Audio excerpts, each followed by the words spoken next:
It's the Sean Widmer Podcast. It's a journal by someone that just really doesn't like to write. Okay, this is a streak saver. That's today's episode.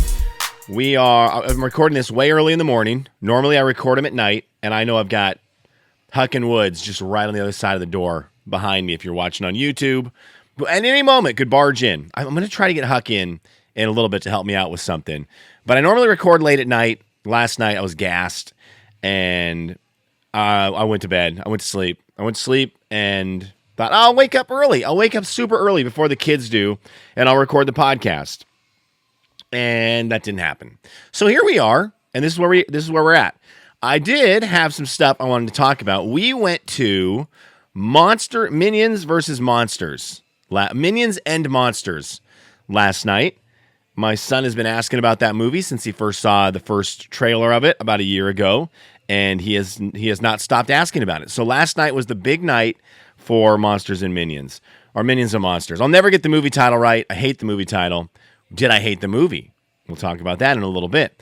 But before we get into that, I wanted to touch on a video game subject that I didn't realize was such a huge deal. Now, I've read a lot about it since then, and I understand where a lot of people are coming from on the opposite side of where I am. But it was announced this week by PlayStation. For those of you who are out of the video game loop, we're not going to get super nerdy right here, but I think it's an interesting cultural technology story. So if you grew up and you're around my age, there was an awesome value in buying a video game. And if you throw it way back to when I was a young kid, you're looking at a Super Nintendo game. I never had a Super Nintendo or a Nintendo, but Micah Huffman did. And there was such a cool thing of getting the box. Like, he would get a box with a new game, and you'd pull the cartridge out, and then you'd pull out the thick booklet that came with it. And it was like so cool to have this item that wasn't even playing the game yet, but you had this item that you knew was the game. I'll get a story about that here in a second. But Sony PlayStation announced this week that they will be moving, I believe 2028, they will be moving to all digital. So there will be no more physical copies of video games. It will be all digital. So I saw the story and I was like, oh yeah, of course. And I didn't think about the other side of things, and it blew up on the internet. Now, I am of the opinion it does not matter. For me, personally, I don't care. But I do understand a lot of the ideas that people are bummed out about. First and foremost, there's a lot of people who are collectors, and they like the physical copy. Now, I have been that guy, and there was a long time where I had 2 totes full of every video game I had owned. And it was an awesome collection. Awesome. This may be where some of my not care comes from. So I had these 2 big totes of, all my PlayStation games, GameCube games, Dreamcast games, PS2 games. And I was living in an apartment complex in North Spokane. And someone went through, I had all my games in these 2 totes in my garage. And someone broke into the garages at this apartment complex. They broke in, or they got into an end one and cut through the walls of all the garages and just rifled through all of them. And they took all my video game stuff. So I lost my Dreamcast and my GameCube, my PS2, and all of these games. And so that was a big bummer. I think that might have been when I was my brain cut ties with the physical game, because I was like, well, this sucks. They can get stolen. And I can have the digital download. They can't steal that. So that's where my brain switched. I know that for a fact. I've been all digital for a long time. PS4, I tried to go all digital. PS5, I am all digital. I don't even have a disc drive on my PS5. And the only complaint that I'm seeing that I really listen to that makes sense to me why people are mad about this is the trade-in and used game value and market. So there is going to be lost that power that the consumer has, where you can take a game that you bought and beat and resell it to like a GameStop or whatever your game store is and get a little teeny bit of money. It's funny. A lot of people are like, how am I going to sell my games back now? But if you looked before this announcement, those people were like, it's not even worth selling your games. They don't even give you anything back for them. So it's just whiners wanting to whine a little bit. But you can't go resell the games, and then you also can't get a deal on used games. So if you want to get Baldur's Gate 3, you don't want to pay $70 for it. Maybe you could go to the used video game store, PS5, get it for $50. Save $20 on it. Maybe there's like an Amazon sale where you can get it for $50. Sales are going to be pretty much gone. And so I get the frustration in that. My main understanding of being mad about the digital only is that there's not going to be deals on games anymore, that you can't do the used games. And one of the guys, an article I read was like, well, now the publishers can jack up the prices on games and we can't do anything about it because there's not sales. I understand that to an extent, but also I think we're in a lot of whiners or whining situation right now. And Grand Theft Auto 6 set the market for the foreseeable future. They announced their game's going to be $79.99, which seems to be an average price of a video game right now. Same price, I think, as Mario 64. So for those of you who are like, video games are so expensive, I think Mario 64 came out at $69.99. Mario 64 original price. I think it was like $69.99. Let's see.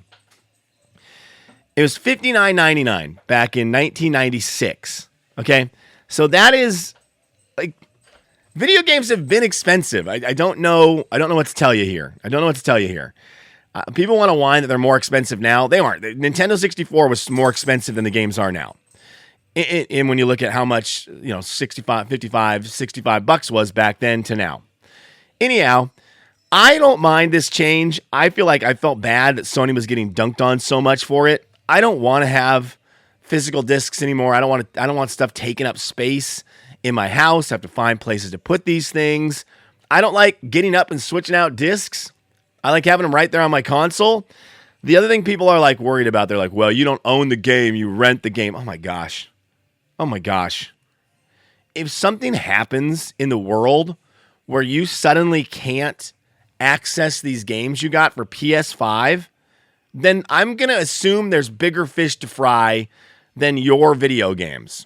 I'm just going to guess that if something goes down where you lose that, we've got bigger problems happening somewhere.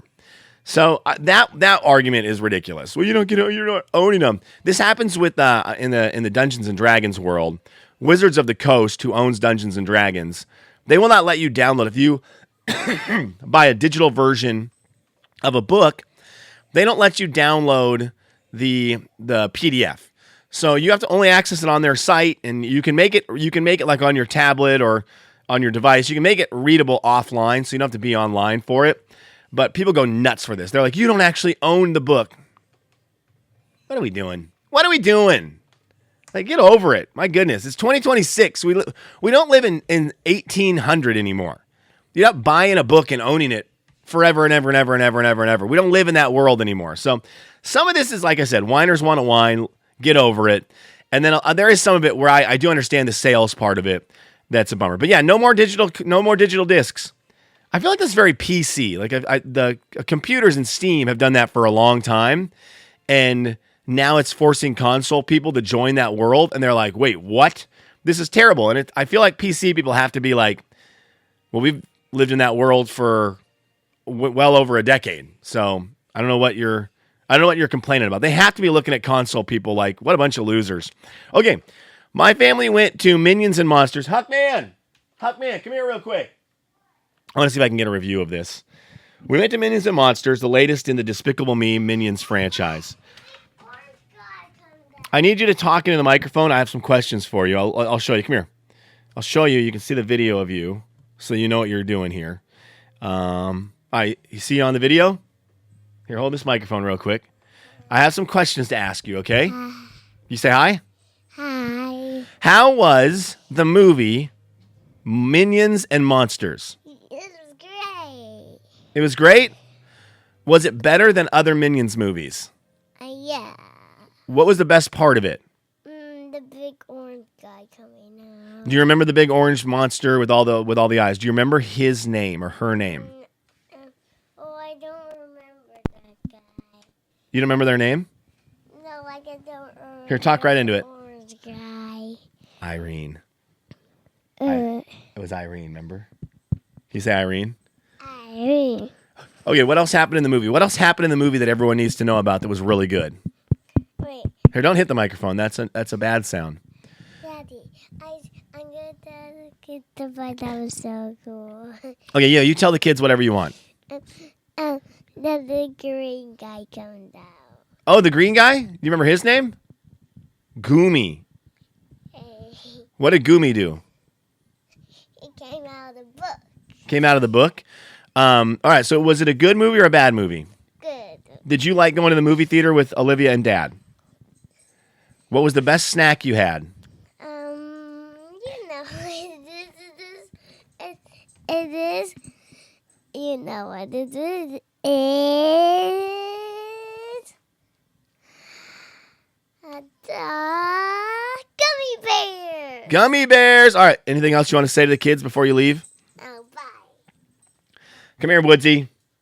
Is there anything you want to say? Come here, talk right into this. What?